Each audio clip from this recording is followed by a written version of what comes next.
has ended. I keep thinking about the best analogy for what we're doing in Washington is the analogy of what you might tell somebody in your family or a close friend that comes to you and said, you know, I'm in financial trouble. I've just lost my job, and I have all this credit card debt of hundreds of thousands of dollars. So would you tell me what I should do? So you sit down and say, well, you're my best friend, so I'm going to tell you what you need to do. You need to raise your personal GDP. And the way you raise your GDP is you borrow money. So I want you to go down the street here to the bank and tell them how good a risk you are and borrow $1 million. And you can buy a new car and buy a house and it'll be on the books. These are all assets, and say, look, you're wealthier and your GDP went up. Well, you know, everybody knows that's absurd because they know they have a debt. They have a debt and it will end. The bank will either come or they'll quit loaning you money and the whole thing ends.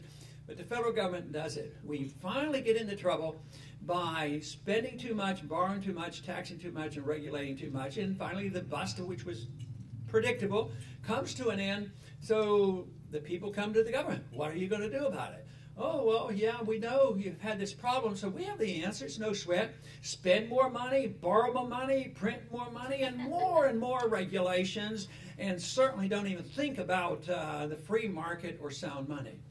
And I guess for a while, and there's still people who believe it. Bernanke, I am convinced, still believes that.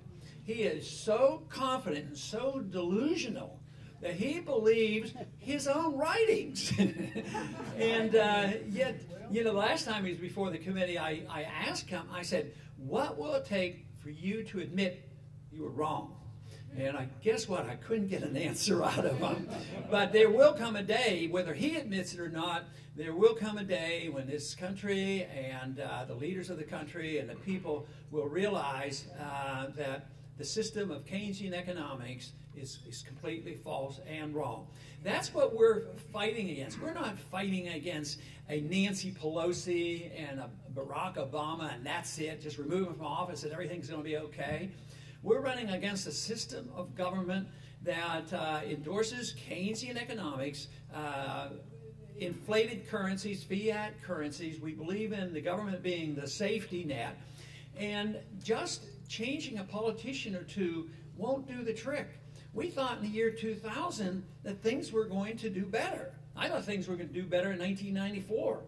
I had been out of Congress for 12 years, and I was encouraged a little bit and ran again in 1996, thinking, well, maybe the Republicans are serious this time. Maybe they believe their rhetoric, and they would cut back spending.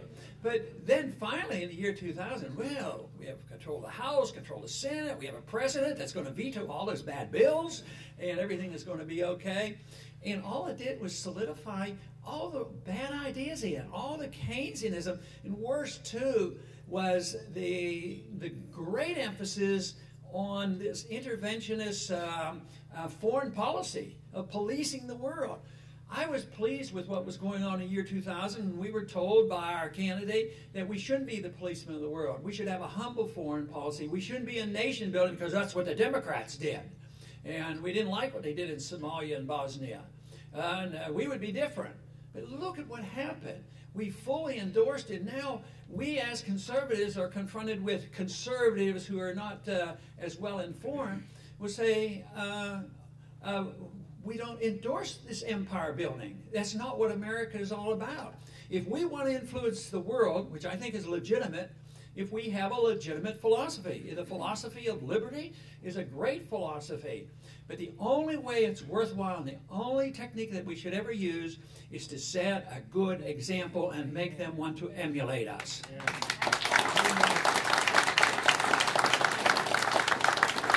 But instead, Republicans went and spent and ran up the deficit and expanded the Department of Education, expanded medical care, centralized medical care, and on and on.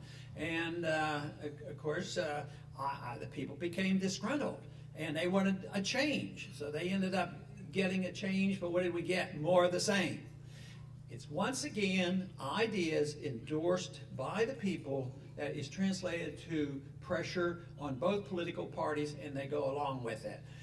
When we accomplish our revolution, which is to me an intellectual revolution, when we challenge the status quo, challenge the Keynesians, challenge all this big government, it will not be a Republican revolution. If we think that that is the way it's going to be done, it's not going to happen. The way it's going, the only way it can happen is our views invade and get involved with both parties, all the people, and then all people endorse these principles. We have ended up, after 100 years of an attack on the concept of liberty, with taking freedom and chopping it up into pieces.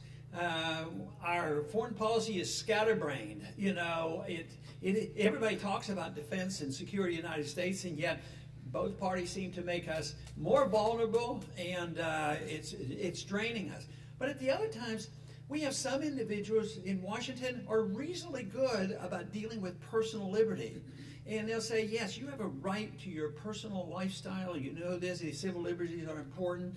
At the same time, they might be the same individuals that despise property rights, that you as a businessman shouldn't be overly regulated by the federal government. Then you have some people who are pretty good at defending free enterprise and limited government and balanced budget and all, but then they want to regulate your personal life. And it's one and the same. The founders never conceived, from their writings and the way the Constitution is written, that there were two sets of priorities. I don't see how we can win this unless we put this together and say, liberty is liberty. Liberty means you have a right to your life, you have a right to your liberty, the way you live, and you have a right to keep what you earn. That is what we have to have.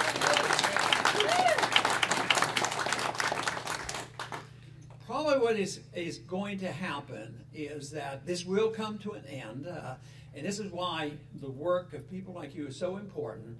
I don't expect that we're going to all of a sudden get a majority in Congress and we're going to gradually, move away from big government. I think it's coming to an end, and we have to have something to replace it. It could be as catastrophic for us as overwhelming it was when the Soviet system came down, and that wasn't certainly all bad. You know, that's a pretty good case for talking about secession. They make fun of us who say we ought to have the right to secede and we ought to have the right for nullification. But who argues that there shouldn't have been secession in the Soviet system? Who argues, the ones that ridicule the people who say at least the right ought to be there? Who ridicules the right of the colonists and the founders of this country to secede from the Great Britain? It isn't so much that secession and nullification is crucial that we do it. It's just that we have the right to do it, to put the restraints on the federal government if they knew that existed, which was understood. It was understood a long time before the Civil War that certain states could leave, and New England was, tempted and wanted to do that. So it's just this idea that the federal government doesn't rule. And instead that the states do have rights. Then you restrain the government. I think what's going to happen is the ineffectiveness of our federal government is coming. I think a lot of people have lost confidence. That's what's going on right now. And I also anticipate that we're going to continue to spend. The economy is still going down. It's not in good shape. They're liable to do this quantitative easing. That means double the money supply again. And they're not going to back off on regulations. And I guess Nancy Pelosi told us exactly what they plan to do. And that is, last week, they wanted to show that they support the communities who are coming up short in cash. We had to rush back and pass another $26 billion of money we didn't have.